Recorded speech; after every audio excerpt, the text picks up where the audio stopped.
Actually, sa simula pa lang ng show po, when we were going to start pa lang, usually kasi pag start ako ng bagong show or bagong project, lagi ako parang nandun ka ba?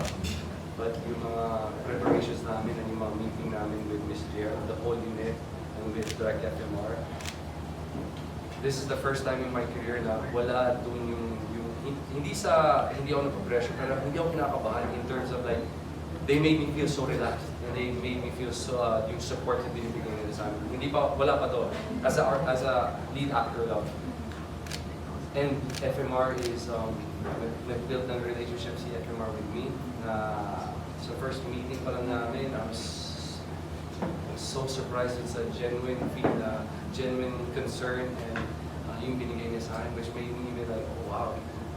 Kung may kakampi ako, parang gera to eh. So pag sabak si gera, parang may kakampi ako. So that's it took away yung mga doubts and but syempre the pressure is always there. And itong as a director, ganun din.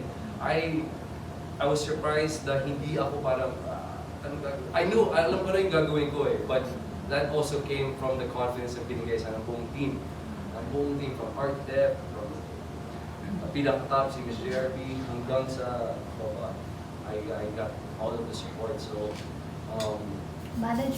Management, of course. This is not given to everyone. And